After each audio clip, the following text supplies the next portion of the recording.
기독교 안에서도 확실하게 얘기하는 사람이 없고 또 이단들은 이 사도신경을 하면 다 로마 천주교 쫓아가는 거라고 하고 그래서 제가 3년 동안을 국회 도서관이며 모든 도서관들을 다 뒤지고 자료들을 다 뒤졌어요. 제가 강씨인 거를 별로 좋아하지 않는데 이런 면에서는 강씨가 필요하긴 해. 모든 논문 이런 것들 책 다 뒤져서 사도신경의 실체를 제가 발견했고 제가 오늘 파워포인트 한 50개를 하는데 이 자료들은 제가 유튜브에 어떤 곳에서도 없을 겁니다. 네, 이건 독보적인 아마 유튜브로 나중에 나가게 되면 굉장한 자료가 될 것이에요. 자, 이 사도신경을 교회에서 여러분 신앙 고백을 하고 있는데 이 신앙 고백을 하는 거에 대해서 사람들이 오해를 합니다. 자, 어떤 오해를 하는가? 사도신경을 배격을 합니다. 왜 배격을 하는가 하면 사도신경은 성경에 기록되어 있지 않은 것이다. 성경에 기록되어 있지 않은 것을 왜 외우고 그러느냐 이렇게 이야기하는 거죠. 두 번째, 사도신경은 사도들이 작성하지 않은 것이다. 그런데 왜 사도신경이라 그러느냐? 사도들이 작성한 게 아니라는 거죠. 세 번째, 초대교회는 사도신경을 외우지 않았다. 그런데 왜 이제 와서 사도신경을 외우고 그러느냐? 네 번째, 사도신경은 로마 카톨릭 교회가 자신들의 교리로 만든 것이다. 그러니까 로마 카톨릭 교회가 사도신경을 자기의 교리로 만든 거기 때문에 사도신경을 고백하면 로마 카톨릭 교리를 인정하는 것이다. 이렇게 가르쳤어요. 많이 그렇게 배웠죠? 그렇죠? 네. 그런데 여러분 항상 이렇게 말하는 공통적인 사람들이 있다는 거죠. 그 신기하게도 공통적인 사람들은 다 이단이야 다. 기독교인들은 그렇게 얘기하는 사람 없어요. 그런데 누가 그럼 그렇게 이야기하는가? 사도신경을 배격하는 교파 첫 번째 신천지. 이 사람들은 뭐 사도신경 그러면 사도신경자만 들어가도 막 벌벌벌 막 싫어해. 신기하잖아. 왜 그들이 싫어할까? 자, 두 번째 안산홍 증인회 하나님의 교회. 이건 장길자를 어머니 하나님으로 믿고 아주 사입이죠. 물론 신천지도 사입이고요. 이런 이단들은 다 사도신경을 다 천주교의 교리를 따르는 거라고 해서 싫어합니다. 배격하죠. 여호와 증인 이들은 사도신경을 싫어해요. 왜 싫어하죠? 사도신경 속에 항상 사도신경이 뭐냐면 예수 그리스도를 드러내는 거예요. 예수 그리스도를 드러내는 걸 여호와 증인이 싫어해요. 피조물을 왜 드러내느냐? 여호와 하나님을 섬겨야지. 그래서 여호와 증인이야. 한 분 하나님밖에 없다는 거죠. 그러니까 당연히 싫어하죠. 사도신경은 뭐냐면 예수님을 드러내는 거예요. 사도신경은. 제7일 안식일 예수재림교. 왜 싫어하는가 하면 처음에 생기고 30년간은 믿음과 예수님을 통해서 구원을 몰랐어요. 오직 율법을 통해서만 구원을 받는다고 외쳤습니다. 그러니까 당연히 싫어할 수밖에 없어요. 그 다음에 또 침례교가 싫어한다고 생각하는데 여러분 침례교를 잘 알아야 합니다. 이 시간에 침례교. 침례교는 사도신경을 배격하지도 않고 그렇다고 그걸 꼭 따라서 하지도 않아요. 그래서 침례교는 배격하는 교단은 아니에요. 근데 문제는 침례교 2단이 배격을 해요. 침례교 2단. 자, 여러분 침례교를 알아야 돼요. 정통 침례교는 기독교 한국 침례회와 한국 성서 침례회가 정통 침례교야. 이건 2단이 아니에요. 그러니까 당신 침례교입니까? 그럼 침례교 어디입니까? 이렇게 물어봐야 돼요. 그러면 기독교 한국 침례회 하여튼 한국자가 들어가면 돼. 한국자가. 쉽게. 저도 이거 왜 오르냐고 힘들었거든. 나중에 보니까 한국자만 하면 돼. 한국. 한국이 들어가면 되는 거야. 침례교는. 잘 모르겠어요. 그건 한국 그러면 그건 정통이구만. 이렇게 따지면 됩니다. 이단 침례교가 있습니다. 이단 침례교가 어딘가 하면 기독교 복음 침례회 유병원 씨. 요거 침례교에서 나온 이단이에요. 저희 가족은 유병원 씨에게 감사는 해야 되는데 우리 안동 땅을 유병원 씨가 사가지고 자기네 이름으로 안 해주고 있다가 유병원이가 세월호 무너지고 나서 막 도망 다닐 때 변호사가 우리 땅 누가 샀는지 아냐고. 그래서 유병원이가 샀다고 그래서 깜짝 놀랐어요, 저도.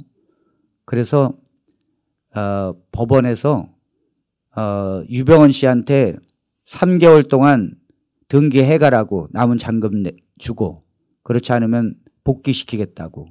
결국 포기해가지고 우리 땅 된 거 아니에요. 네, 유병원 씨. 그건 다음 얘기하고요. 그 다음에 대한예수교 침례회가 있어요. 요거 생명의 말씀 선교회라고 이요한. 쉽게 말하면 구원파들이에요. 구원파들. 구원파 그러면 이제 이 침례교에서 나온 이단들이에요. 구원파 그러면. 유병원, 이요한, 그 다음에 대한예수교 침례 똑같은 걸 쓰지만은 요걸 구별하기 위해서 기쁜 소식 선교회라고 박옥수 목사가 하는. 그래서 박옥수, 이요한, 유병원은 구원파 3대 구원파 침례교에서 나온 이단. 네, 이렇게 됩니다. 여기에는 한국이라는 말이 없잖아. 그렇죠? 그러니까 위에 한국이라고 되면 그게 이제 정통이에요. 또 성경 침례교회가 있어요. 이게 뭐냐면 이송호 씨가 이끄는 말씀보존학회인데 말씀보존학회 대표 여기 이 말씀보존학회 여러분 어떤 분들이 인터넷에 들어가서 이게 보는데 말씀보존학회가 이단입니다. 이걸 여러분들 아시고 보셔야 돼요. 이게 뭐냐면 킴 제임스 버전만 인정합니다. 미국 남침례에서 그러니까 미국에는 침례교회가 참 커요. 그리고 미국 남침례교회 그러면 굉장히 큰 교단이에요. 거기에서 독립해 나온 이단이에요. 그래서 독립해 나온 사람이 피터 러크만이라는 사람인데 이 사람의 영향을 받아서 말씀보존학회가 세워진 거예요. 그래서 말씀보존학회에 이송호 목사가 대표 역임을 했었고 지금 돌아가셨다고 제가 알고 있어요. 얼마 전에. 그렇게 해서 만든 교회가 성경 침례교회예요. 요건 다 기독교에서는 이단으로 봅니다. 왜 이단으로 보는가? 여기 제가 피터 러크만이라는 사람 남침례교에서 나와서 이단을 만든 사람 오직 킴 제임스 버전만 하나님의 말씀이고 나머지는 다 거짓이다. 이렇게 하면서 한 요 사람이 왜 중요한가? 요 사람이 사도신경을 부인한 최초의 사람이에요. 요 사람 때문에 모든 이단들이 요 사람 자료를 가지고 한 거야.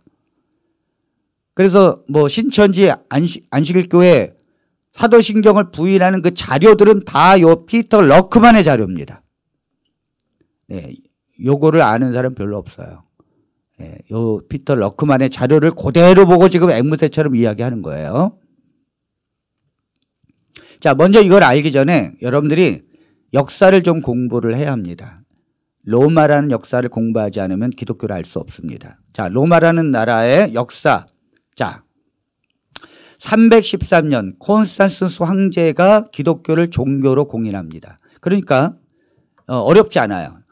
자, 원래 이 기독교는 어느 종교죠? 어느 나라? 이스라엘의 종교예요. 그런데 이 복음을 땅끝까지 전해라 그래서 로마에 전파를 했는데 야, 여러분 이 전파를 얼마나 하는가 하면 전파를 하는데 희생이 필요합니다. 그 여자들이 그 로마의 포로로 끌려가고 해도 그 복음을 붙잡고 살고 그 다음에 로마의 군인들이 처녀는 기독교인들밖에 없다 그래서 데려가서 자기 아내로 삼는데 자기의 신세를 한탄하지 않고 하나님 다니엘도 포로로 끌려가서 주님만 섬기겠다고 했으니 우리도 뜻을 정하여 주님을 섬기겠습니다. 그리고 남편을 하나님처럼 떠받들대. 그리고 자녀를 낳으면은 말씀으로 교육을 시켜. 그러니까 그 군인 가족이 기독교인이 되겠어요? 안 되겠어요? 되지. 그러니까 군인들이 정치하는 로마가 기독교인들이 군인이 되니까 삽시간에 기독교인이 되는 거예요. 그래서 313년 됐을 때는 기독교가 로마의 종교로 인정을 받았어요. 원래 로마라는 나라는 종교가 3만 개 있었습니다. 3만 개. 3만 개. 그 중에 너희들도 하나 들어와. 그래서 기독교가 들어간 거야. 공인이라는 말은 기독교도 하나의 종교로 인정해야겠다는 거예요. 콘스탄스 황제가. 자, 313년.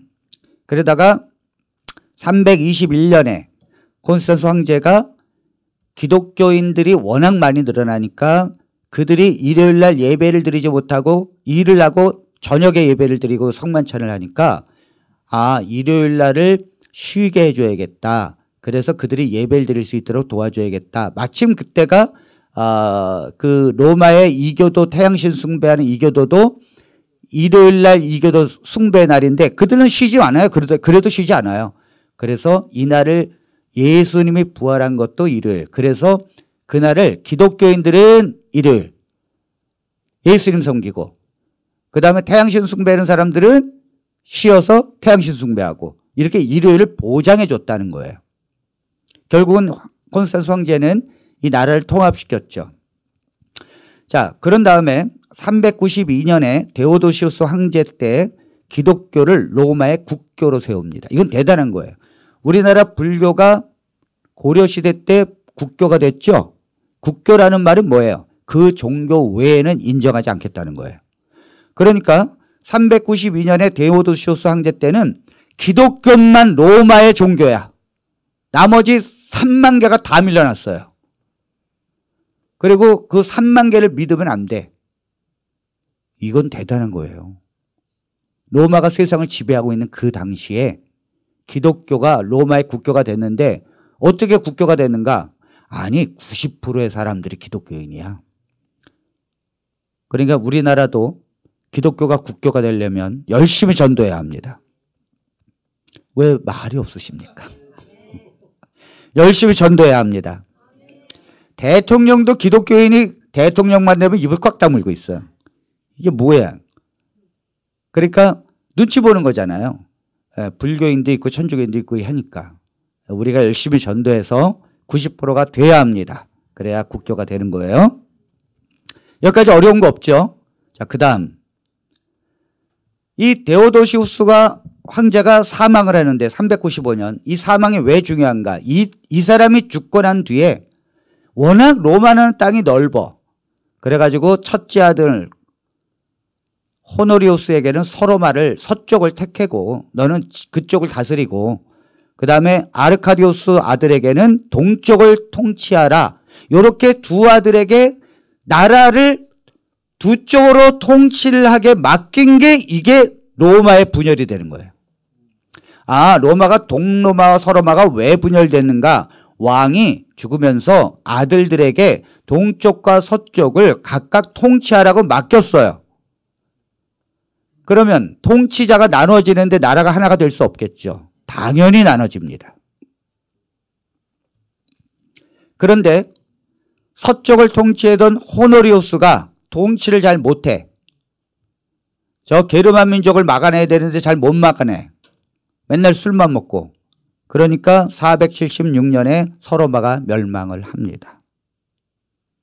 자, 제가 왜 이 말씀을 드리는가 하면 이렇게 서로마가 멸망을 해도 그래서 동로마와 서로마가 갈라져도 교회는 하나가 되었다는 거예요. 자, 교회는 이 그림을 잘 보십시오. 이걸 알아야 돼요. 자, 교회는 이 전 지역을 다스렸는데 그 대표적인 도시에 교회들이 있고 그 교회들이 옆에 있는 작은 교회들을 다스렸어요. 그래서 구역반으로 교회가 모였어요. 구역반. 자, 어떻게 구역반이 모였는가? 맨 왼쪽에 로마 구역반. 이건 로마시를 중심으로 그 로마 교회가 그 주변에 다스리고 있었고 그 다음에 오른쪽에 콘스탄티노플. 이건 뭐냐면 서로마가 멸망하기 전에 황제가 도읍을 로마시에서 콘스탄티노플로 옮겨버렸어요. 그러니까 이 시를 옮겨버렸다고요. 궁궐을 옮겨버렸어. 그러니까 황제가 저 로마에서 콘스탄티노플 오른쪽으로 옮기니까 왜 옮겨요? 저 위에서 자꾸 로마 위에서 게르만 민족이 자꾸 침범하고 이쪽은 입지가 자꾸 약해지거든. 그러니까 우리나라가 서울에서 저 대전으로 자꾸 청사를 옮기는 이유와 똑같아요. 그래서 옮기니까 왕이 지금 어디 있어요? 로마시에 있는 게 아니라 저 콘스탄티노플로 옮겼어요. 그래서 거기가 하나의 큰 도시가 됩니다. 그 다음에 거기 안티오크가 있죠. 터키에. 이게 뭐냐면 안디옥 교회예요. 안디옥 교회. 안디옥 교회. 그 다음에 밑에 예루살렘. 그 다음에 알렉산드리아. 이 알렉산드리아는 그 교육도시야. 교육도시. 그래서 어디서 공부를 했는데 알렉산드리아에서 했다. 그러면 오 대단하네. 알렉산드리아에서 왔다 그러면 오 대단하네. 공부 학문의 도시. 예루살렘에서 왔다 그러면 아 율법주의자들. 뭐라고요? 예루살렘에서 왔다 그러면 아 율법주의자들. 그러니까 처음에 초대교회가 이 5개 중에서 어디가 제일 강력했을까요? 처음에 예루살렘이죠. 예루살렘은 수만 명이 있었어요. 근데 다 율법에 열심히 있는 자야. 그래서 바울 죽이려고 해 맨날. 그러니까 AD 70년에 멸망하고 나니까 대세가 어디로 가는가 하면 안디옥으로 갔어요. 그래서 안디옥에서 선교사를 파송했잖아요. 그러다가 다시 알렉산드리아로 갔어요. 그러다가 로마로 갔다가 그 다음에 대세가 황제 따라가잖아. 왜? 국교가 되니까. 국교가 로마의 국교가 되니까 교회에 이 회의를 할 때도 황제가 와서 딱 앉아서 의장이야. 그러니까 이제 콘스탄티노플이 대세가 됩니다. 자, 이렇게 달라졌어도 이 교회들은 하나같이 모여서 회의하고 함께 했다는 거예요. 할렐루야. 자, 다시. 서로마가 멸망을 하고 동로마와 서로마가 바뀌어져도 교회는 하나였다는 거예요. 그래서 5개 중심으로 교회가 하나가 됐는데 동로마에 속한 것은 콘스탄티노플, 안디오크, 예루살렘, 알렉산드리아가 다 어느 쪽으로 치우쳐 있어요? 어느 쪽으로 치우쳐 있어요? 동쪽으로 치우쳐 있어. 그래서 이게 동로마 쪽이야. 그래 로마 하나만 서쪽으로 치우쳐 있어. 그게 서로마예요. 그러니까 나누려면 좀 균형 잡게 나눴어야 되는데 요게부터가 문제예요. 균형 잡게 나눴어야 되는데. 그래서 로마 교회는 항상 외톨이였다. 그렇죠? 로마 교회는 항상 뭐였다고요? 외톨이였다. 왜요? 나라가 분열되니까 당연히 교회도 하나가 되지만은 마음이 일단은 동로마 쪽에 있는 사람들은 마음이 그쪽으로 함께 모이고 이 로마는 또 따로. 그런데도 회의는 함께 했습니다. 항상. 왜냐하면 모든 로마를 함께 다스렸으니까. 그런데 문제는 서방에 있는 교회와 동방에 있는 교회가 갈등이 시작된 거예요. 이게 언제 8세기 때. 어떻게 갈등이 시작됐는가?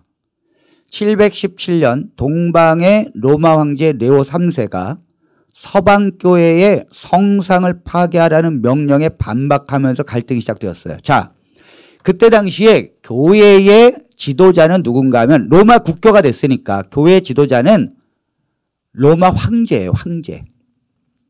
회의를 해도 황제가 주관합니다. 국교가 됐으니까. 그래서 우리 저 왕건을 보면 고려시대 왕건 보면 불교 행사를 했는데 왕건이가 딱 가가지고 집회했잖아. 그죠? 드라마에 보면. 그 황제가 왜 있어요? 아, 불교가 국교니까. 당연히 있는 거죠. 근데 문제는 이 황제가 콘스탄티노플로 옮겼잖아요. 옮겨니까 어떻게 하는가 하면 이 교회를 주관하면서 서방 교회에 있는 로마 교회가 교회에다가 이 그림을 그리는 거예요. 그 성화를 그리고 예수님의 제자들 그리고 성모 마리아 그리고 동상들을 세워놓고 이게 누군가 가르치는 거예요. 이걸 왜 했는가 하면 전도를 하기 위해서 한 거예요. 왜냐하면 처음 들어오는 사람이 이 예수에 대해서 설명을 해야 되는데 그림을 그려가면서 그림으로 설명하면 빨라. 그래서 그림을 그려놓고 조각을 만들어서 그때 베드로가 요분입니다. 요분. 요것도 안드레입니다. 이거 바나바입니다. 이렇게 전도하고 설명하기 위해서 서방에 있는 로마 교회가 이거를 만들어 놓고 한 거예요. 자, 다시요. 천주교가 한 게 아니라 로마의 서방 쪽에 있는 로마 교회가. 그런데 황제가 가만히 생각해 보니까 야, 그거는 우상이야. 황제도요, 신앙식이 깊어요. 신앙심이. 거기는 우상 숭배하지 말라는데 그건 우상이야. 그래서 교회가 의논해가지고 그 성상 숭배하는 거를 다 없애버려라.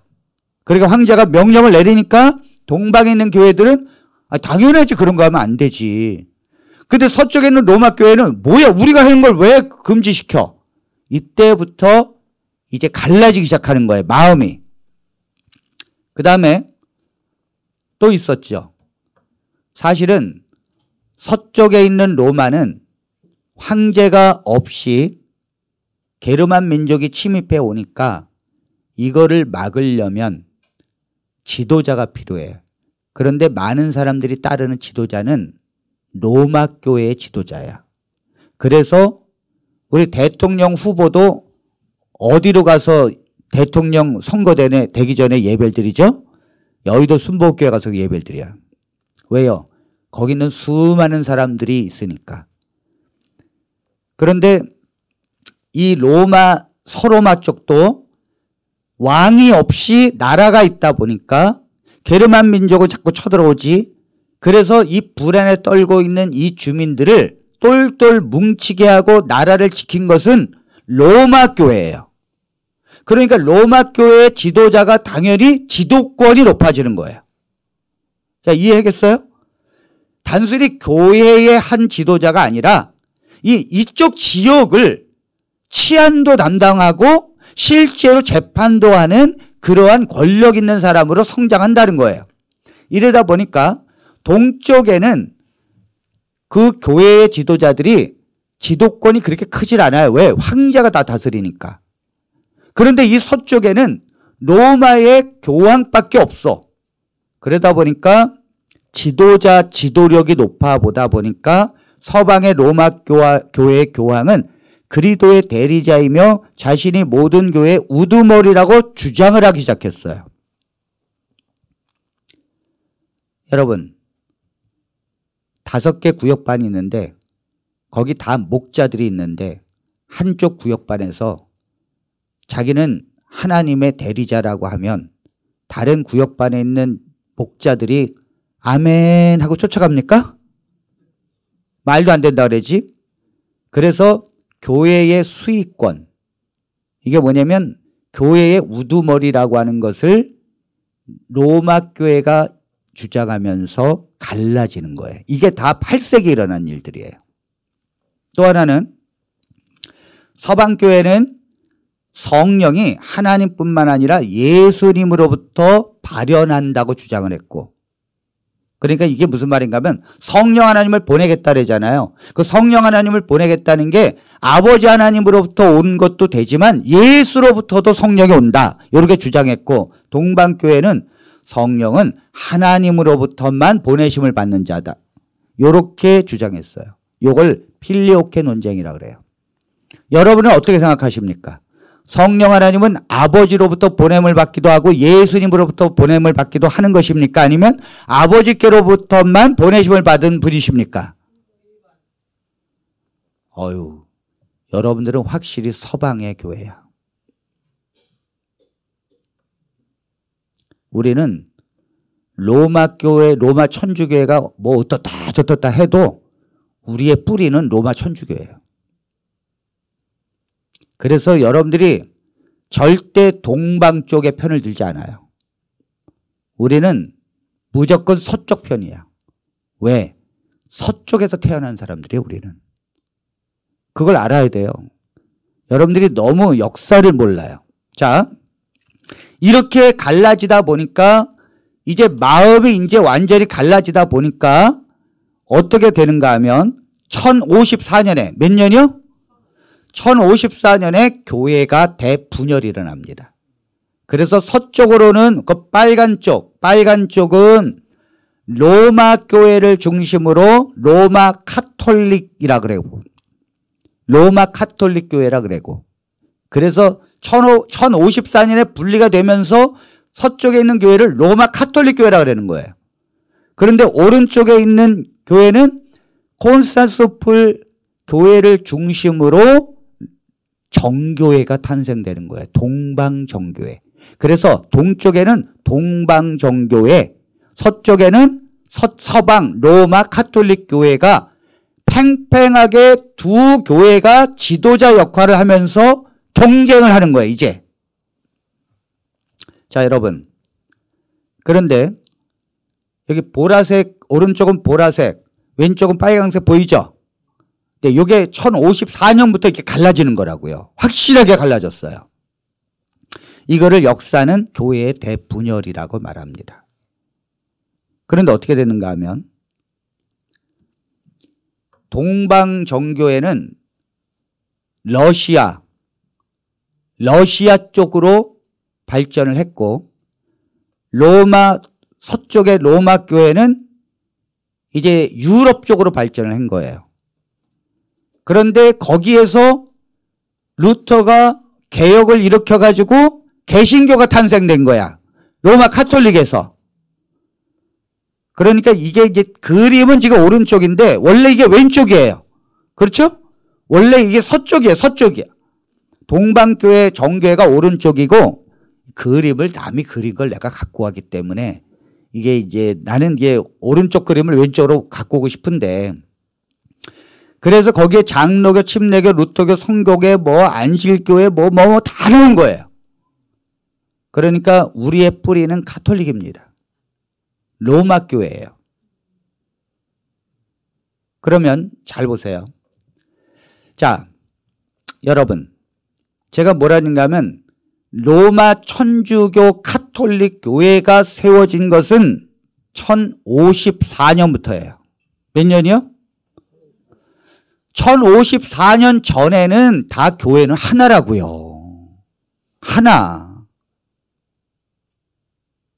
물론 8세기 때부터 조금씩 갈라지고 그들의 의견이 달라졌어요. 왜요? 나라가 갈라지다 보니까 교회도 당연히 영향을 받는 거지요.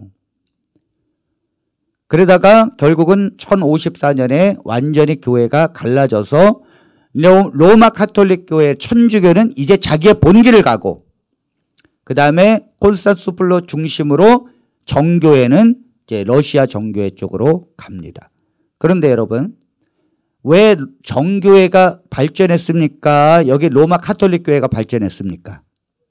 어디가 발전했어요? 왜냐하면 정교회 쪽은 공산화됐어요. 그래서 종교가 발전하지 못한 거예요. 그런데 서쪽에는 문명을 이루었어요. 그래서 발전하고 거기에 있는 사람들이 신대륙 다 발견하고 해가지고 이 서방 쪽에 있는 세력이 굉장히 발전을 한 거예요. 그래서 거기가 세계적으로 막 퍼진 거예요. 그래서 오늘날 정교회보다는 개신교회와 로마 카톨릭이 더 센 거예요. 자, 그건 그렇게 이해를 하고. 근데 제가 왜 이 말씀을 드리는가 하면 우리 역사는 뭐냐면 로마 카톨릭 천주교회가 생겨난 건 1054년부터 공식적으로 생겨난 거예요. 그 전에는 다 회의를 해서 회의를 한 걸 갖고 다 믿었어요. 그런데 지금 로마 카톨릭 천주교회는 자기들이 언제부터 시작된 거라 그래.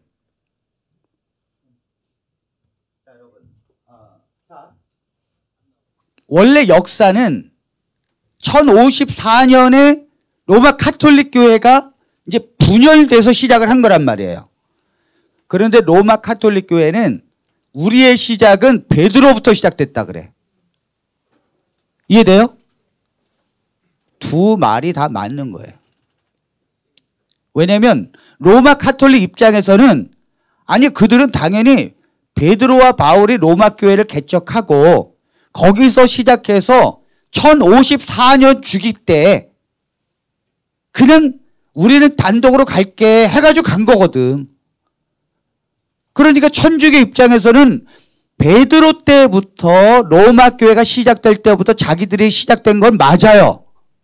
그렇지만 우리가 전체적으로 기독교 역사를 볼 때, 세상 역사를 볼 때 로마 카톨릭이라는 그 교회가 독단적으로 시작된 건 1054년이에요. 그 전까지는 그냥 하나의 우리와 같은 교회야. 이해되죠? 이해되죠? 그 전까지는 이 5개 교회들이 다 모여가지고 함께 의논하고 함께 회의를 했단 말이에요. 자, 제가 그래서 지금부터 회의를 한 거를, 교회가 회의를 한 것을 제가 지금부터 이제 보여드리겠습니다.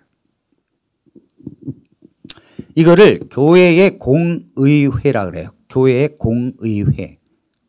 자, 첫 번째, 49년 영차 예루살렘 공회가 일어났어요. 이게 사도행전 15장에 나오는 거예요. 문제가 뭐냐? 항상 교회는 문제가 발생할 때 회의를 해. 그래서 그 회의를 따르는 거예요. 자, 바리새파 유대인이 뭐라는가 하면 이방인도 모세의 모든 율법을 지켜야 한다. 근데 사도들은 뭐라는가 하면 오직 하나님의 은혜로 복음을 믿음으로 구원을 받는다. 누구의 말이 맞아요? 사도들의 말이 맞죠. 그래서 결론이 어떻게 났는가 하면 이방인들이 교회로 들어올 때 그들을 괴롭게 하지 말고 다만 우상의 더러운 것과 음행과 목매어 죽인 것과 피를 멀리하라고 결정합니다. 이게 교회의 공의회의 영차 공의회예요. 예루살렘. 자, 그 다음 사도신경은 325년 1차 니케아 공의회에서 형성됩니다. 자, 이게 뭐냐면 이제 공의회가 이제 1차 공의회가 325년 니케아에서 회의를 이루어집니다. 자, 여기는 지금 뭐예요? 모든 교회들이 다 모여가지고 회의를 하는 거예요. 여긴 로마 카톨릭 천주교가 없어요. 아직은. 그냥 다 교회야. 자, 그런데 어떻게 하는가 하면 1차 니케아 공의회 때 왜 이 공의회를 시작됐는가 하면 아리우스가 사람들을 선동해가지고 예수님은 피조물이다. 하나님이 만든 피조물 중에 하나다. 오늘날 어느 교단이 이야기하는 것처럼 여호와 증인이 이야기하는 것처럼 아리우스가 그걸 주장해서 결국은 예수님은 정말 피조물이냐 아니면 하나님의 아들이냐 이것 때문에 모인 거예요. 그래서 하나님의 아들로서 예수는 영원 전부터 존재했던 것이 아닌 피조물이라는 아리우스주의를 배격하고 니케아 신경을 작성합니다. 자, 잘 여기 보세요. 교회가 왜 신경과 신조를 만드는가 하면 회의를 할 때마다 결론을 작성하는 거예요. 결론을 작성하는 거예요. 그걸 신경이라 그래요. 그런데 이 회의를 왜 하는가 하면 자꾸 이단이 나타나가지고 교회를 뒤흔들기 때문에 이단이 나타나가지고 예수는 피조물이야. 그건 하나님이 아니야. 이렇게 가르치고 있기 때문에 교회가 당연히 회의를 할 수밖에 없죠. 왜냐하면 이거에 대해서 성도들이 자꾸 쫓아가니까. 그래서 회의를 한 거예요. 325년에. 요게 니케아 325년의 회의 결과입니다. 결과. 자, 읽어볼까요?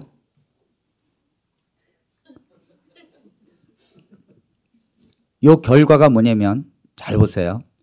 모든 교회들이 모여서 예수님이 피조물이냐 아니냐 요거에 대한 결과예요.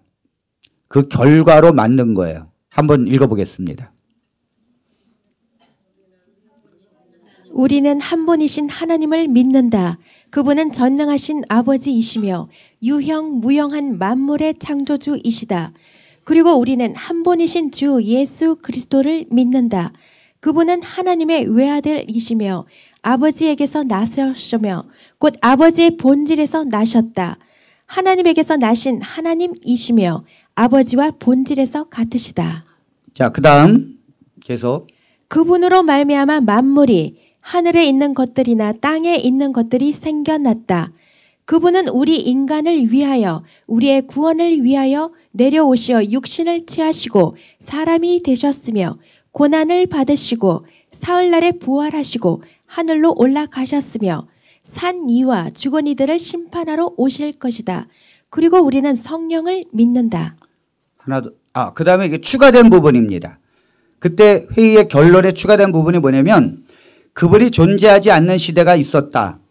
뭐 이렇게 말하거나 나시기 전에 존재하지 않았다 하고 말하는 사람들을 또는 비존재에서 생겨났다거나 다른 히포스타시스 또는 우시아에서 존재한다고 말하는 사람들을 또는 하나님의 아들은 창조되었으며 변할 수 있으며 달라질 수 있다고 말하는 사람들을 보편되고 사도로부터 이어오는 교회에서 파문한다. 그러니까 쉽게 말하면 예수님이 이 땅에 오기 전에 그분이 그전에는 없었다. 없는 분이 그때 온 거다. 이렇게 말한다거나 예수님이 나시기 전에 존재를 한 분인데 존재하지 않았다. 이렇게 말하는 사람들은 교회에서 파문한다. 이렇게 파문을 하지 않으면 이 교회가 진리가 유지가 될 수 없어요. 왜냐하면 워낙 이단들이 이 교회를 흔들어서 예수님은 하나님이 아니야. 나사렛에서 출신한 자잖아. 위대한 선생이지. 이렇게 하는 말을 시간이 지나면서 사람들이 이제 듣게 되는 거야. 원래 예수님을 목격하고 제자들이 이 전도할 때는 사람들이 바로 본자들이기 때문에 그 예수님을 믿게 됐는데 부활도 받잖아요. 근데 이제 시간이 흐르면 흐를수록 예수님을 본 자들이 죽고 다음 세대가 태어나니까 이제 미혹하는 게 교회에서 있기 시작한 것입니다. 그래서 회의를 하는 거예요. 회의의 결론은 뭐예요? 예수님은 하나님이시다. 할렐루야. 네, 그걸 얘기하는 것입니다. 그 다음에 2차 382년 콘스탄티노플 그쪽에서 한 공의회예요. 이건 뭐냐면 이때는 성령을 또 거들먹거리네. 이단들이 어떻게 하는가 하면 성령을 갖고 하나님이 아니라고 하는 거예요. 자, 결론이 어떻게 났는가 하면 이렇게 났습니다. 성령님은 하나님과 예수 그리스도로부터 오셨고 하나님과 예수 그리스도와 같은 본질이시다. 할렐루야. 여러분 잘 보세요. 오늘날 우리가 예수 그리스도는 하나님이시요 성령도 하나님이시다 이걸 믿는 것은 수많은 교회가 이단으로부터 지켰기 때문에 그래요. 지켜서 이 회의를 다 모집하고 여기서 결론 나는 거는 다 따르자 해가지고 지금 교회가 있는 거야. 만약 2000년 동안 이 교회가 이런 걸 안 했으면 지금쯤 뭐 성령에 대해서 말해라면 다 틀릴 거야. 100명이 얘기하면. 성령은 바람이야. 성령은 아니면 무슨 뭐 귀신이야. 아니야 성령은 하나님이야. 아니 성령은 없어. 다 틀릴 거예요. 그러나 교회가 성령에 대해서 정확하게 결론을 내렸기 때문에 얼마나 회의를 했겠습니까? 성경을 얼마나 받겠어요. 그래서 이렇게 결론이 오늘날의 결론이 낮은 거예요. 그 다음 3차 제가 다 합니다. 자 3차 공의회 419년 카르타고 공의회예요. 여러분 이때까지 419년까지 성경 66권이 완성이 안 됐어요. 자 보세요. 신약성경이 예수님이 돌아가시고 승천하신 다음에 사람들이 너무 놀란 사건이라 수도 없이 예수님에 대해서 쓰기 시작했어요. 근데 그 예수님에 대해서 다 쓴다고 그걸 성경을 받아들일 수는 없잖아요. 그래서 의댕이 따댕이 다 돌아다녔어 성경이. 이 사람 쓴 거 저 사람 쓴 것이 막 돌아다녔어. 뭐가 진실인지 몰라. 그래서 419년에 카르타고에서 다시 교회가 회의를 한 거예요. 도대체 성경으로 들어올 게 어떤 누구의 글이고 성경으로 들어오지 않을 게 누구의 글인지를 판명해야 된다 이거. 여기에서 드디어 결론을 맺죠. 구약은 39권, 신약은 27권을 포함하여 성경은 모두 66권을 정경으로 인정한다. 이런 회의 안 했으면 마카비서가 성경인지 도마서가 성경인지 몰라요. 이 사람들이 성경에 들어오려면 두 가지가 축적이 돼야 돼. 첫 번째, 역사성이 분명한가? 역사적으로 틀린 게 없는가? 두 번째, 역사적인 것만 다룬 게 아니라 하나님의 영감성이 있는가? 성령이 주관해 주셨는가? 요 두 가지가 다 충족되면 정경으로 들어올 수 있었고, 아무리 예수님의 제자가 썼어도 역사성은 있는데 영감성은 없어. 도마가 못 들어왔어요. 왜? 도마는 예수님을 의심했잖아. 그러니까 이 의심 많은 도마가 쓴 도마서가 성경에 못 들어온다고요. 그토록 성경은 정경으로 들어오는 거는 굉장히 엄격한 거예요. 그리고 예수님의 제자 외에도 수많은 걸 썼어요, 사람들이. 그런데 역사성도 없고 영감성도 없다. 이건 남의 거 보고 베꼈다. 남의 거 보고 베꼈다. 요걸 위경이라 그래. 위경. 그때 당시에도 화입부인만 남의 거 보고 베낀 거 아니에요. 그때 당시에도 요한 거 보고 베끼고 난리가 났었어요. 이렇게 베낀 사람들을 딱 보면 알아요, 몰라요? 알지? 누구 게 원조인지. 그 사람들 건 위경. 이 사람은 베낀 건 아니야. 하지만 역사성은 분명히 있는데 영감성은 없어. 요걸 외경이라 그래. 정경은 뭐냐면 역사성도 있고 영감성도 있다. 그래서 그걸 정경으로 들어온 거예요. 그래서 우리 성경 66권이 419년에 완성이 된 거예요. 그 전까지는 무엇이 진리인지를 사람들이 잘 몰랐어요. 자, 제4차 451년 칼케톤 공의회는 무엇인가 하면 이제 삼위일체를 확정 짓습니다. 자, 문제가 뭐냐면 성육신한 예수 그리스도에게는 인간이 된 신성밖에 없다고 주장했어요. 아유, 참 이단들은 끊임없이 도전해. 뭐라고 그랬는가 하면 예수님이 하나님이라고 그랬잖아요, 아까? 아까 제1차 니케아 공회에서 예수님은 하나님이다 인정했잖아요? 근데도 이단들은 뭐냐면 하나님 맞아. 근데 이 땅에 예수님이 오셨을 때는 그런 인성은 없이 하나님만 있었어. 요렇게 또 얘기하는 거야. 그러니까 요걸 단성론이라 그래요. 예수님은 신으로만 있었지 사람으로 있은 적은 없다. 그렇지만 결론에 도달합니다. 자, 결론을 봅니다. 예수 그리스도는 완전한 인성과 완전한 신성을 갖춘 완전한 인간이요 완전한 하나님이시며 신성과 인성은 서로 섞이지 않고 변하지 않고 분리되지 않고 떨어지지 않는다. 아멘. 이것을 오늘날 교회가 믿는 거예요. 안식일교회가 삼위일체를 처음에 부정하다가 결국 나중에 이제 포기하고 삼위일체를 받아들이게 됐죠. 삼위일체를 이미 451년 칼케톤 공의회에서 확정짓는 문제예요. 확정짓는 문제. 자, 칼케톤 공의회에서 드디어 콘스탄티노플리스 신경이 만들어집니다. 이 결론을 가지고 이제 신경이 만들어져요. 자, 신경을 한번 보겠습니다. 우리는 한 분이신 성부 하나님을 믿습니다. 그분은 전능하셔서 하늘과 땅과 이 세상에 보이고 보이지 않는 모든 것을 지으셨습니다. 우리는 한 분이신 주 예수 그리스도를 믿습니다. 그분은 모든 시간 이전에 성부에게서 나신 하나님의 독생자이십니다. 그분은 하나님에게서 나신 참 하나님이시요 빛에서 나신 빛이시요 참 하나님에게서 나신 참 하나님이시며 성부와 같은 분으로 낮음과 지음 받은 분이 아닙니다. 오히려 그분을 통해서 만물이 지음 받았습니다. 할렐루야.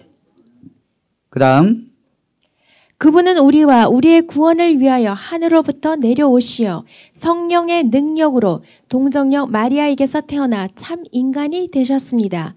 우리 때문에 본디오 빌라도 치하에서 십자가형을 받아 죽임을 당하고 묻히셨으나 성서의 말씀대로 사흘 만에 부활하셨습니다. 그분은 하늘에 올라 성부 오른편에 앉아 계십니다. 그분은 산 이와 죽은 이를 심판하러 영광 가운데 다시 오실 것입니다. 그리고 그분의 나라는 끝이 없을 것입니다. 그러니까 지금 이 말씀의 개성 어떻게 하냐면 예수님은 완전한 인간으로 오셨고 또 완전한 하나님이셨다. 그거를 좀 확정 짓고 있잖아요. 칼케톤 공의에서 그 결론이 난 거예요. 이런 회의가 없다면 수많은 교회를 이단이 흔들어 버립니다. 그래서 아까 지금 모든 5개의 자, 5개의 교회만 있는 게 아니에요. 그게 이제 그 지역의 대표적 교회라는 뜻이죠. 그 모든 교회들은 다 모여서 의논한 거예요, 이거. 뭐라고요? 다 모여서 의논한 거라고요. 로마 교회, 콘스탄티노플, 안디옥 교회, 예루살렘 교회, 알렉산드리아 교회 다 모여서 의논한 거예요. 이 공의회라는 게 뭐냐면 공동으로 의견을 모은 거라는 거예요. 교회가. 그래서 공의회예요. 우리 왜 사도신경에 공의회를 믿사오며 이런 게 나오잖아요. 그게 이 하나님의 교회가 결정한 걸 믿는다는 뜻이에요. 네, 그게 무슨 가톨릭을 믿는다는 뜻입니까? 말도 안 되지.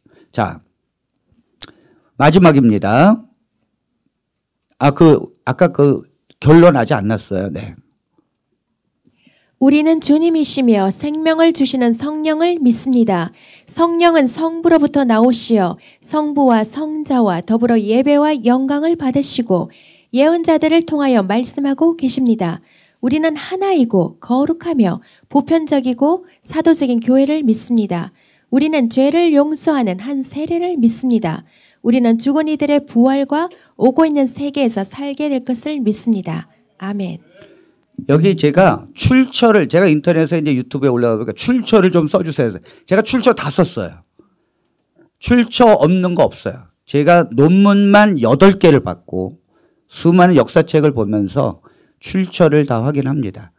여기에 보면 여기 중간쯤 보면 우리는 하나이고 거룩하며 보편적이고 사도적인 교회를 믿습니다. 이게 무슨 말인가 하면 가톨릭 교회를 믿는다는 뜻이에요. 가톨릭이라는 게 영어로 보편적인 뜻이에요.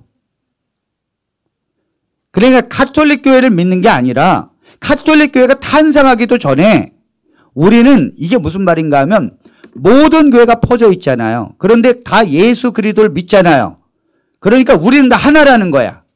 그리고 그 교회는 거룩하다는 거예요. 그리고 모든 보편적인 모든 교회들과 사도의 가르침을 받은 교회라는 걸 믿는다는 뜻이에요. 이게 뭐냐면 교회는 보편적이고 우주적으로 한 교회라는 뜻이에요. 이게 가톨릭이라는 말을 초대교회가 쓴 거지 로마 가톨릭이 쓴 게 아닙니다. 초대교회가 쓰던 것을 로마 가톨릭이 그 이름을 붙인 거야. 자기들이 그 이름을 가지고 간 거라고요. 자, 여기 보세요. 우리의 이름을 다산 비전교회라고 지었어요.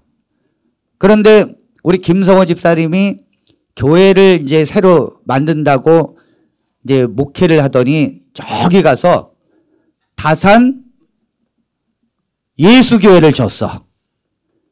그 다산이라는 말은 여기서부터 쓴 거예요. 그게 김성호 집사님 것이 아니란 말이에요.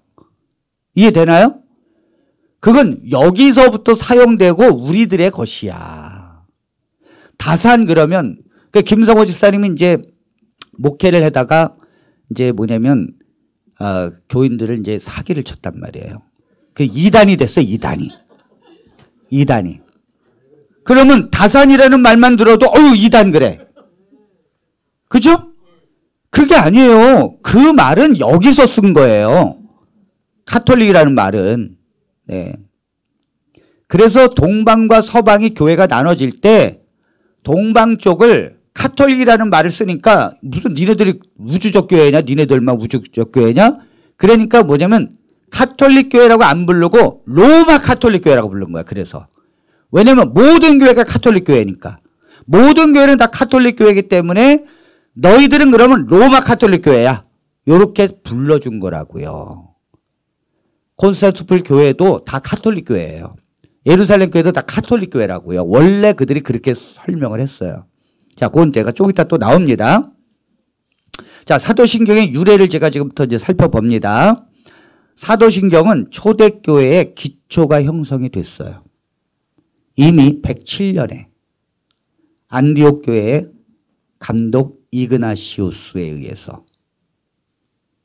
이건 뭐냐면, 자, 여러분, 왜 이 사도신경 이런 것들이 왜 만들어지는가 하면, 보세요. 성경은 아직도 성경이 우리처럼 이렇게 뭐 성경책이 막 다 모든 사람들이 볼 수 있는 게 아니에요. 평신도들은 성경을 볼 수도 없어. 그리고 성경이 인쇄술이 발달돼서 한 게 아니야. 그래서 이 성경이 어디 있는지도 몰라. 그래서 구약의 다니엘서도 다니엘이 포로로 끌려가서 70년 막바지를 이뤄서 드디어 예레미야서를 본 거야. 이제 와서. 그리고는 70년 만에 돌아간다고 했네, 예레미야가. 이걸 깨닫고 기도한 거잖아요. 그러니까 여러분, 우리 생각으로 살면 안 돼요. 그 당시에는 성경을 접할 수가 없었다고요. 그러니까 이단들이 뭐라고 해도 막아낼 재간이 없었어. 그래서 성도들이 그냥 그 꼬임에 다 넘어가는 거야. 그때 당시에 100년 당시에 무슨 이단이 생겼는가 하면 가연설 교리. 이게 뭐냐면 인간 예수의 역사적 삶은 실제가 아니었고 요거는 가연실이었다. 별 이단이 다 생기래. 별 이단이 다 생겨. 그러니까 모든 이단은 공격 대상이 예수예요. 예수. 그 예수님이 물리를 걸은 거, 뭐 5,000명을 먹이신 거, 요거 다 하나님이 살짝 와서 한 거지. 요거 예수가 한 거 아니다. 요 가연설을 가르치다 보니까 교인들은 참 순진해. 넘어가. 그래서 안디옥 교회가 이 시험을 받아서 그 감독 책임자인 이그나시우스는 뭐라고 하는가 하면 이렇게 말합니다. 그러므로 당신은 누가 예수 그리스도에 대하여 그는 다윗의 줄기에서 나시며 마리아에게서 실제로 태어나셨으며 먹고 마셨으며 실제로 본디오 빌라도에게 고난을 받으셨으며 실제로 십자가에 달리시고 하늘과 땅과 지하의 모든 것들이 지켜보는 가운데서 죽으시고 실제로 죽은 자 가운데서 살아나셨던 분이라고 고백하지 않을 때는 언제나 귀를 막으십시오. 그러니까 하도 사람들이 그거 다 가짜야. 다윗의 줄기에서 난 게 아니야. 마리아에게서 태어나기는. 여러분 잘 보세요. 남자 여자가 결혼해서 사랑을 해서 태어나는 걸 믿는 게 더 쉬워요? 아니면 처녀의 몸에서 태어난 게 믿는 게 쉬워요? 여러분들이 믿음이 좋으니까 믿지. 여러분들이 믿는 거를 저 사회 사람들은 미쳤다 그래요. 미쳤다 그래요. 한 번은 온누리교회에서 하영조 목사님 목회를 했는데 거기 이제 그 연예인들이 교회를 많이 나왔단 말이에요.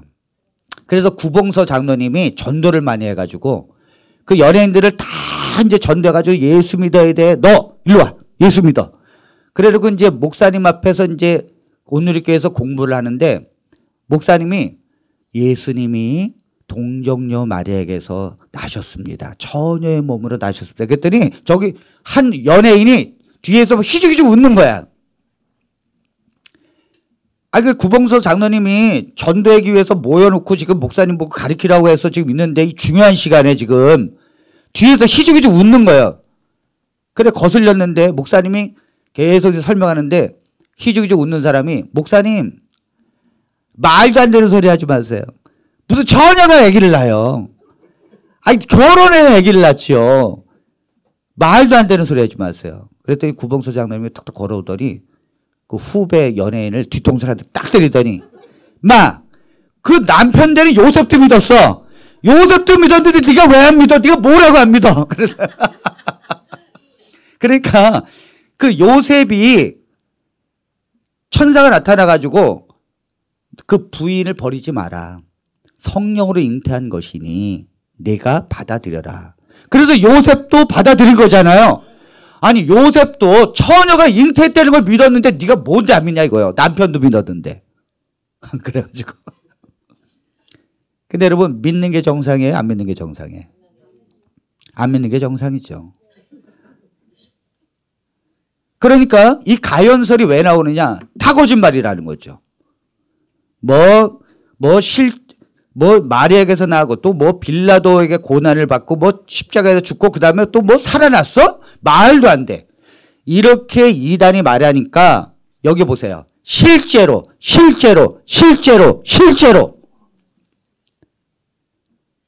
만일 이렇게 고백하지 않는 자가 말하는 것을 아예 귀를 닫아버리십시오.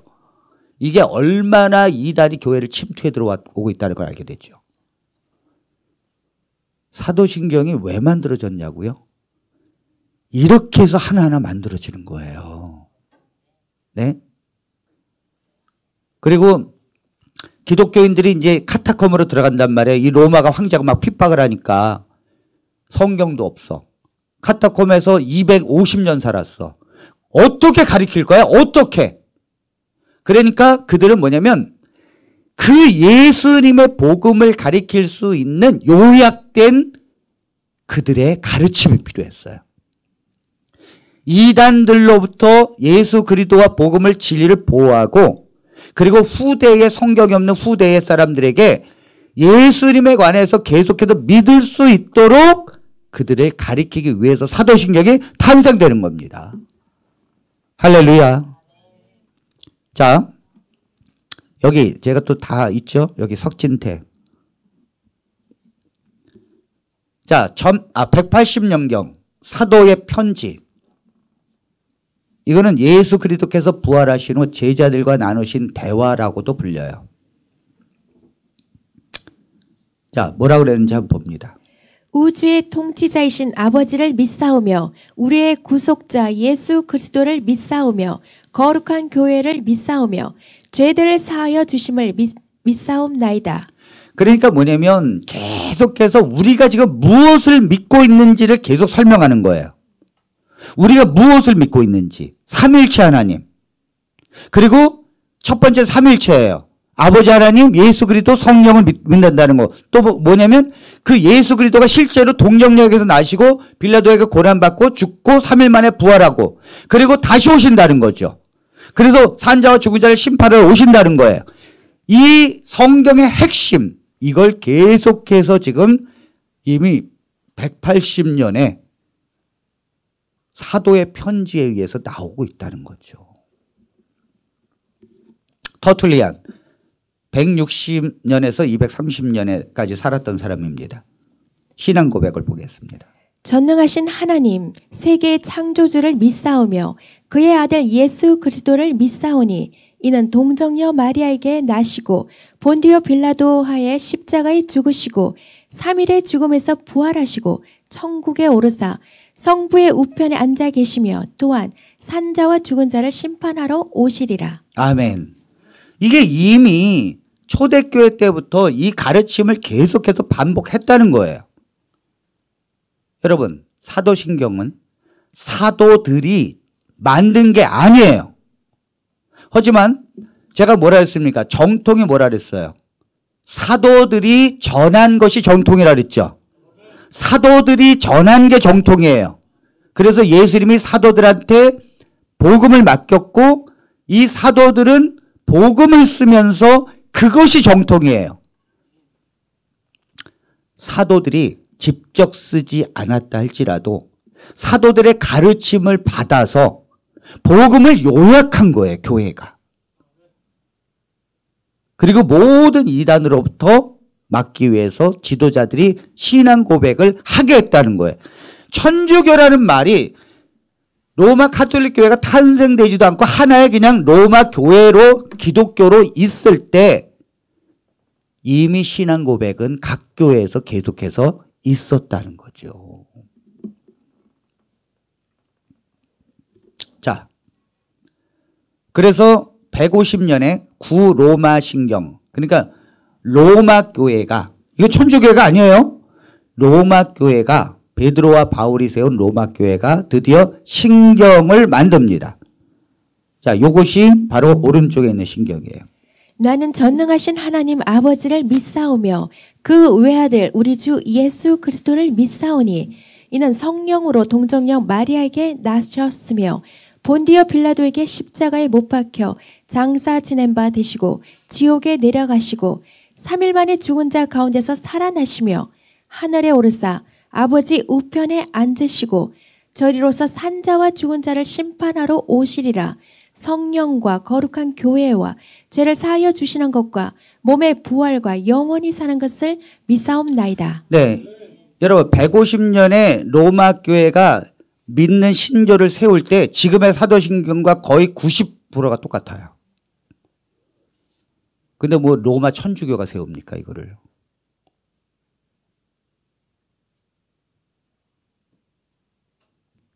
기독교가 세운 거예요. 기독교가. 네. 이 기독교 목사님들이 무슨 바보입니까? 천주교 거를 믿게? 그렇지 않아요. 천주교는 기독교로 잘 가다가 삐딱해서 빠져나간 교회예요. 그러니까 힘이 있고 그러니까 독립적으로 간 교회라고요. 우리나라도요. 대형 교회도 있죠. 대형 교회들. 대형 교회들은요.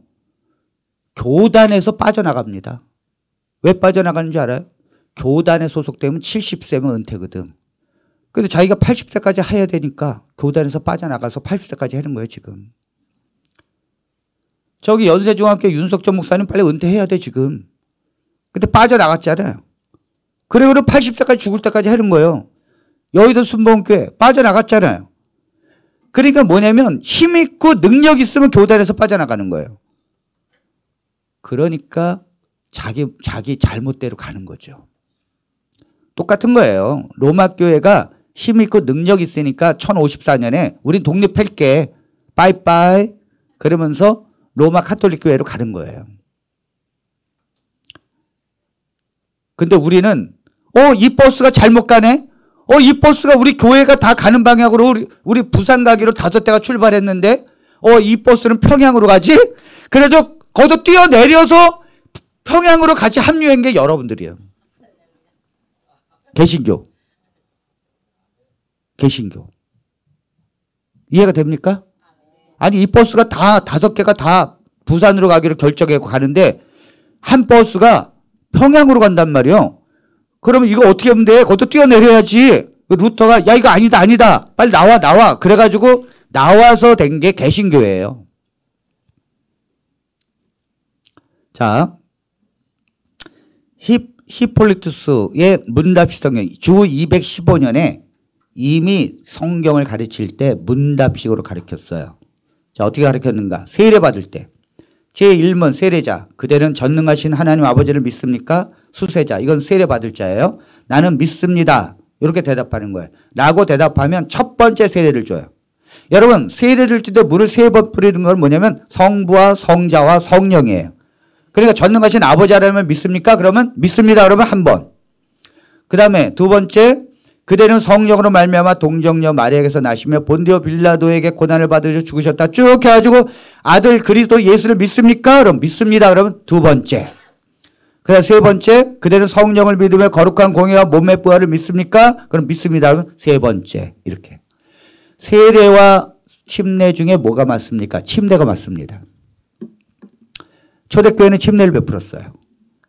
그러다가 이제 어떻게 했는가 하면 침례의 그 물에 처음에 어떻게 했냐면 그 디다케라고 하는 교회 요람에 보면 1세기 교회 요람에 보면 침례는 흐르는 물에 골짜기에 깨끗한 물에서 받으라. 그것이 형편이 되지 않는다면 왜냐면 아니 지금 예수님을 잘 받아들이는데 지금 줘야 되는데 지금이 그것이 아니야. 근데 이거 나중에 주면 또 사단이 또 미혹해가지고 또 안 받아들이면 어떻게 해. 그래서 그때 받아들이면 세례는 바로 줘야 합니다. 그럴 때는 어떻게 하냐면 집에서 목욕탕에 물을 받아놓고 하라. 그것도 안 되면 물을 3번 뿌림으로 하라. 딱 나와요. 그래서 기독교는 세례도 하고 침례도 하는 거예요. 순복음교회는 우린 침례가 더 좋겠다. 침례하는 거고 그 다음에 침례교회도 침례를 하는 거예요. 장로교 안에서도 침례를 하는 데가 있습니다. 그러나 우리는 그냥 간편하게 교회에서 그냥 3번 뿌림으로 세례를 할래요. 그러면 세례도 할 수 있는 거예요. 그건 뭐냐면 형식은 중요하지 않아요.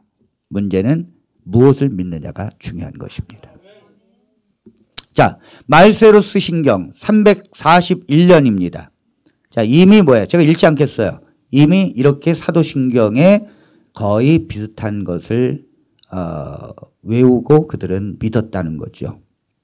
예루살렘 시릴신경. 자, 예루살렘 감독이었던 시릴이 이게 지금 제가 지금 뭘 얘기하는가 하면 로마 교회만 신경이 있었다는 게 아니에요. 모든 교회들이 신경이 있었다는 거예요. 예루살렘에서. 예루살렘 뭐야? 동쪽이냐? 정교회 방향. 거기도 이렇게 사도신경이 있었습니다. 루피누스 신경 주 404년이에요.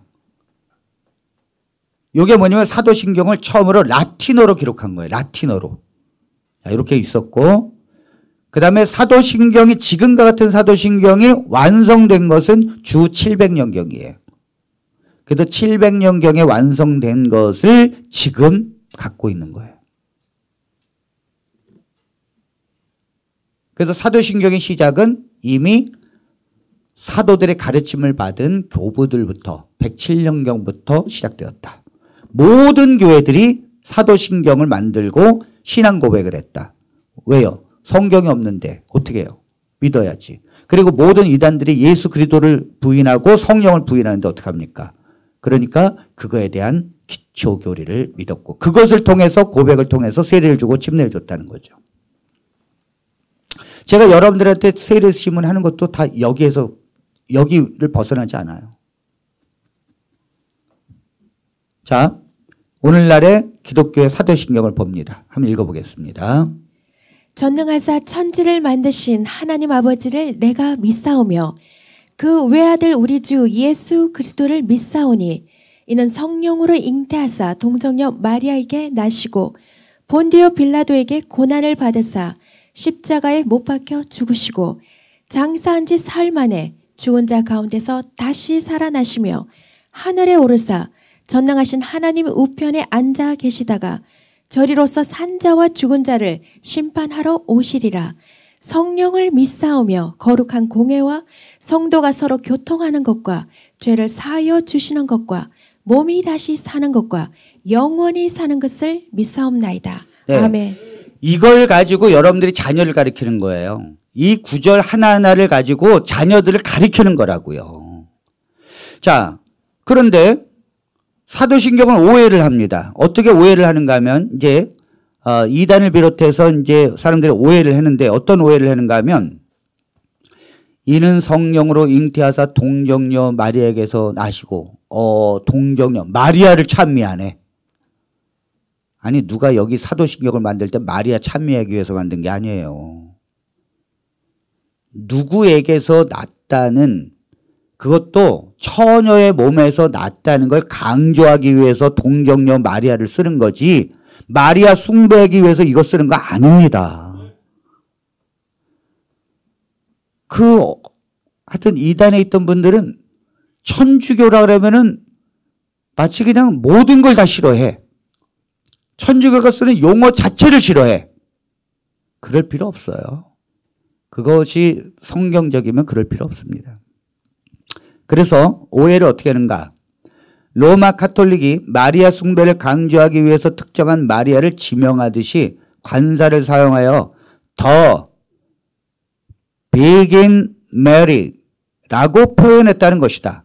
그래서 성경적인 마리아에 대한 고백이 되려면 Virgin Mary라고 표현해야 한다는 것이다. 이게 무슨 뜻인가 하면 좀 어려운 말인데요. 영어에 더를 쓰면 그 어떤 대상을 강조하는 것이고 어를 쓰면 어떤 대상이 아니라 그냥 일반적인 거를 얘기하는 거예요.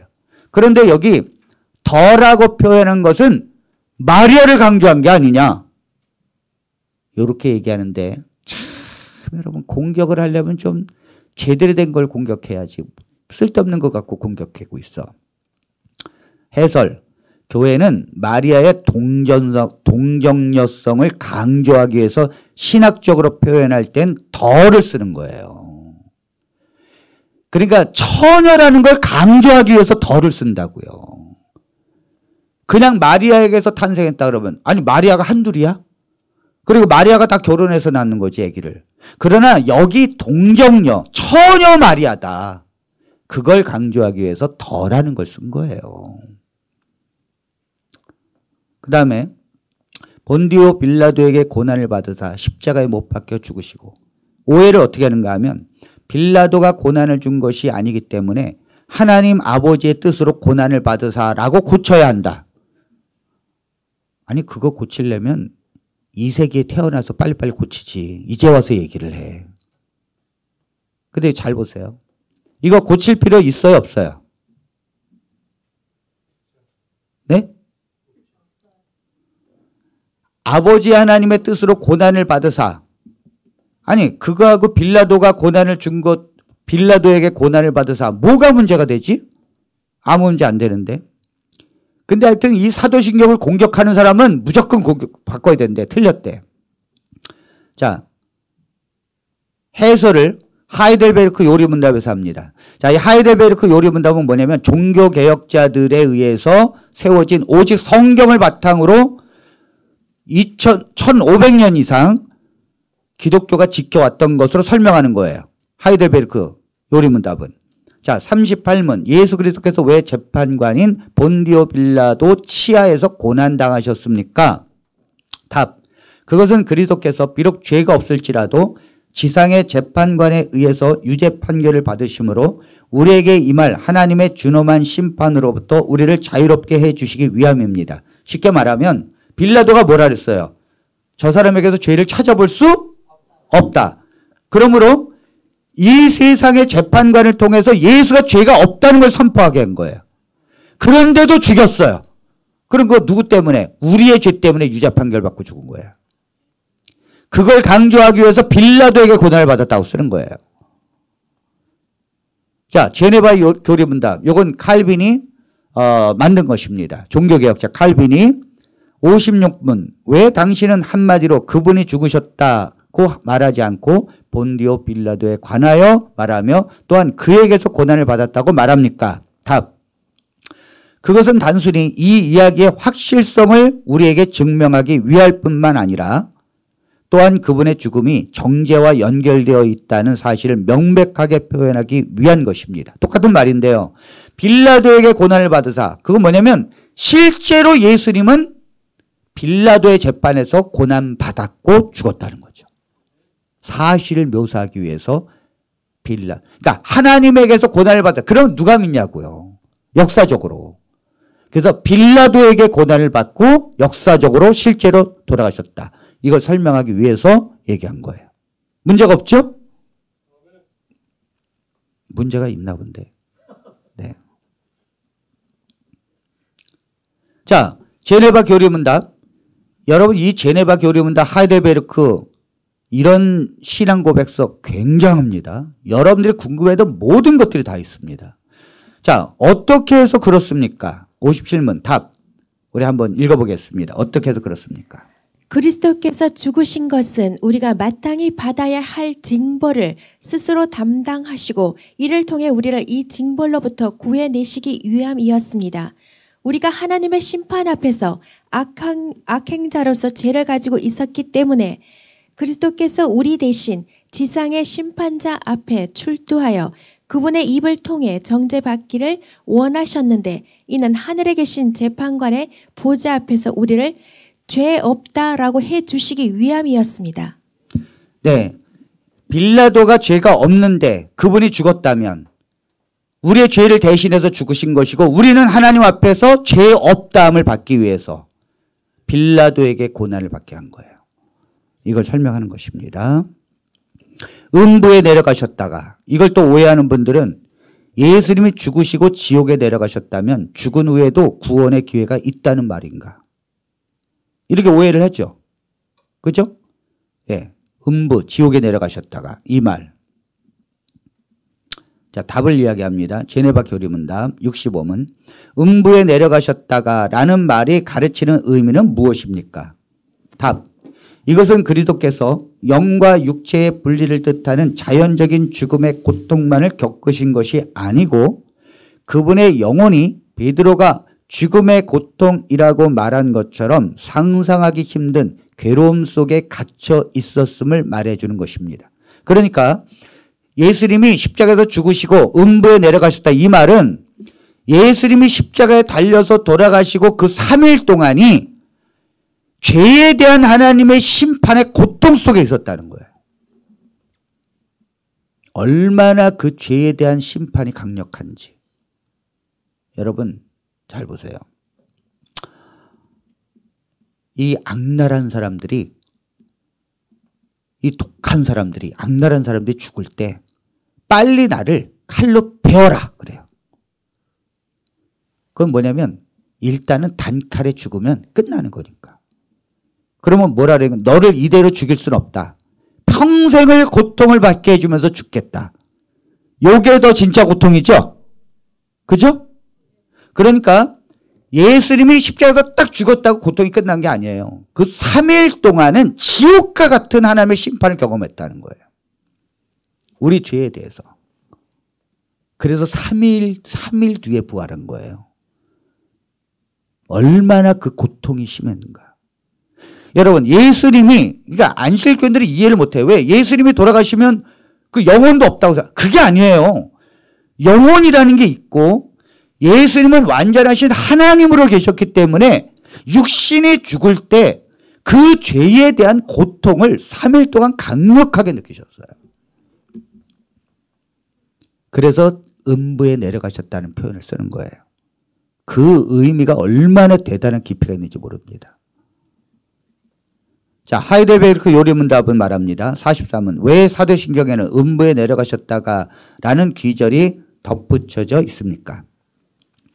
내가 개인적인 유혹과 위기에 처해 있을 때마다 주 그리스도께서 그 삶을 통하여 특히 십자가상에서 말로 다할 수 없는 영혼의 슬픔과 고통을 겪으심으로써 지옥의 고통과 슬픔으로부터 나를 구원하셨다는 것을 확신시켜 주기 위해서입니다. 그러니까 뭐냐면 어떤 사람은 그래요.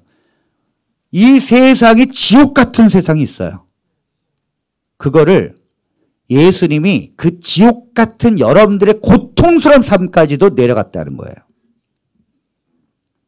단순히 예수님이 이 땅에 오셔서 그냥 존경받고 십자가에 죽은 게 아니라 우리와 한결같이 시험을 받은 분이로 돼. 죄가 없으신 분이에요. 그래서 여러분들이 어떤 경험을 하더라도 그 밑바닥까지 주님은 내려가셨어요. 여러분들이 사기치고 망한 고통, 실현당한 고통, 정말 자살할 정도로 너무너무 힘든 그런 고통, 그 어떤 곳이라 할지라도 예수님은 그 고통 지옥까지도 경험하셨어요.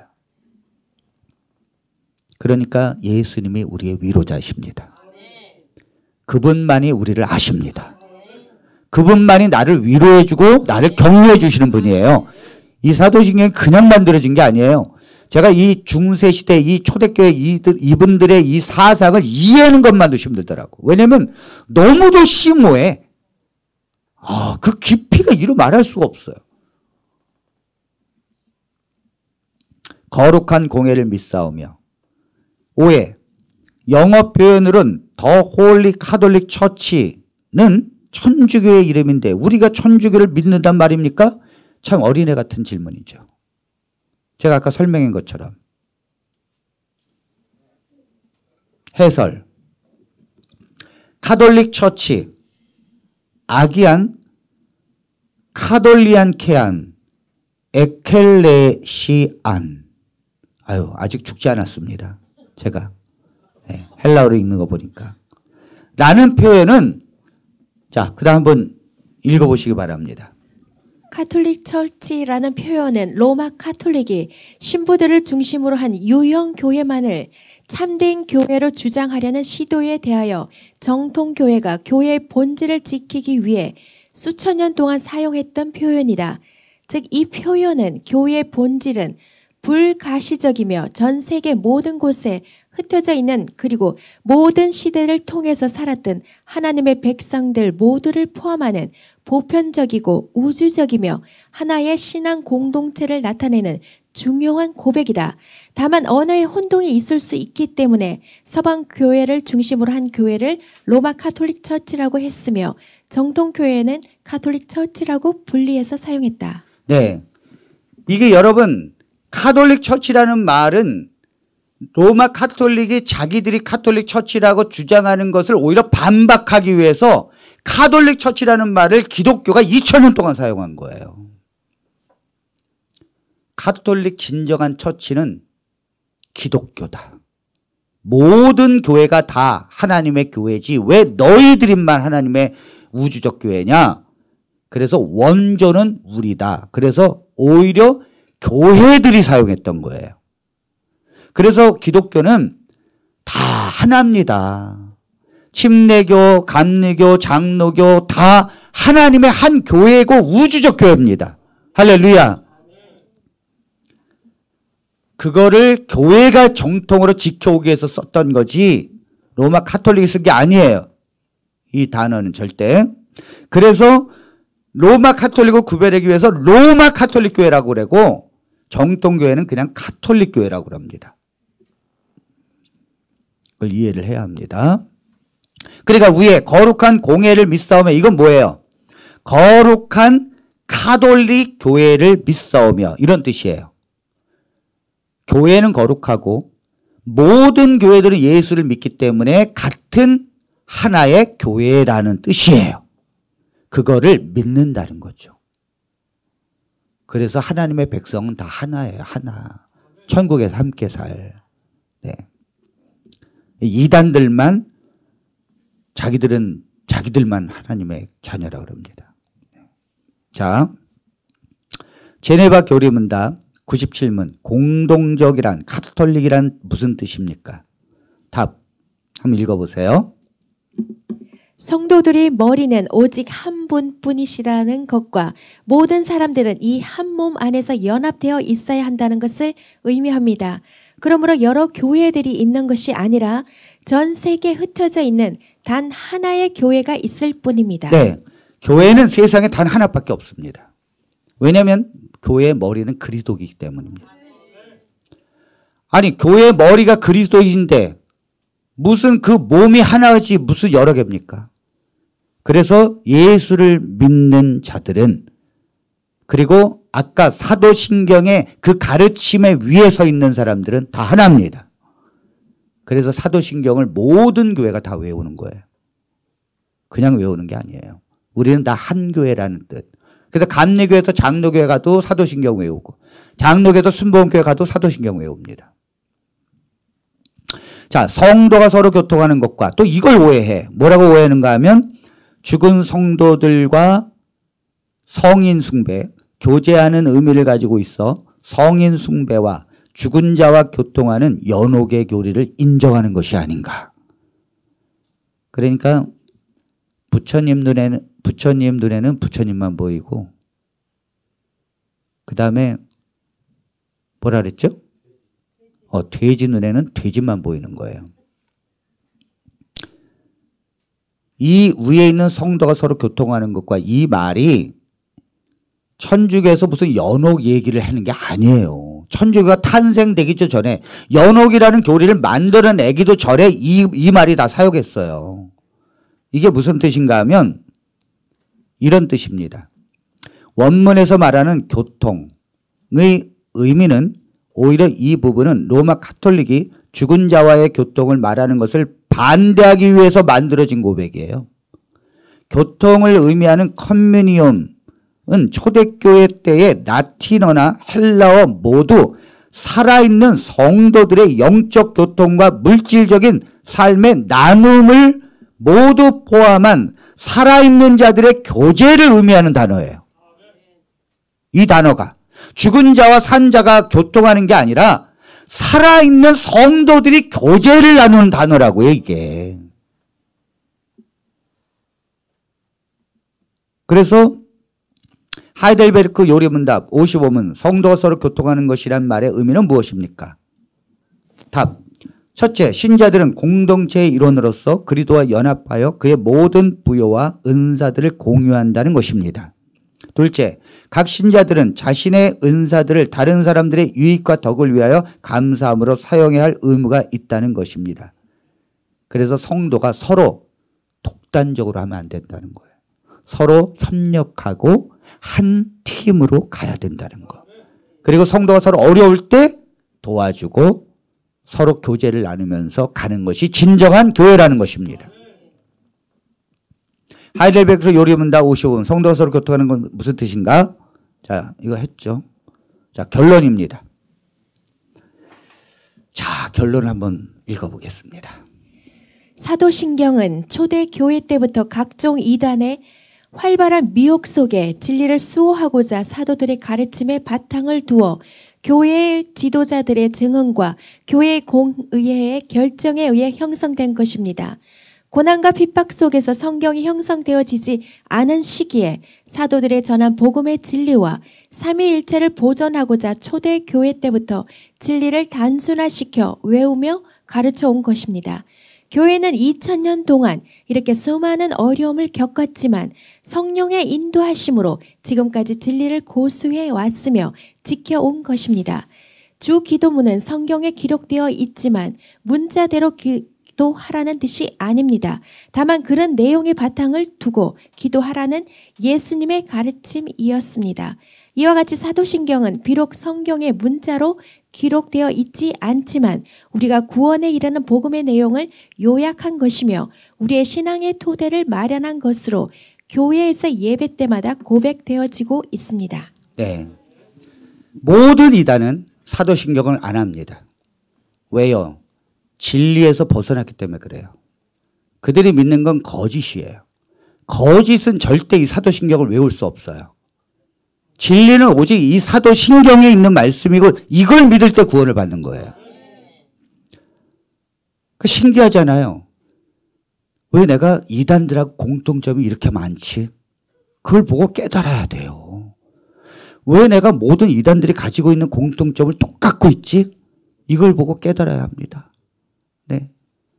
그러니까 모든 이단들은 왜 사도신경을 안 외워요? 사도신경 외우면 예수에 관해서 믿음이 있고 그리스도 안에서 확실하게 그분의 믿음이 자라니까 고백 못하게 하는 거예요. 고백 못하게 하는 거예요. 동방정교에 가도 사도신경이 있어요. 그 오래전 초대교회 때부터 가르치고 세우고 이단으로부터 막기 위해서 가르침을 요약한 거예요. 이거를 기억하시고 사도신경에 대한 오해가 여러분들에게 조금이라도 1도 없기를 바랍니다. 우리가 사도신경을 외울 때 이게 해결되지 않으면 제가 사도신경 이제 고백합니다 그러면 입에서 나올까 말까 고민을 내는 분들이 계셔요. 제발 그런 어리석음을 버리시고 이제 자신 있게 사도신경을 외우시고 그리고 고백하면서 모든 그리스도인과 하나 되기를 바랍니다.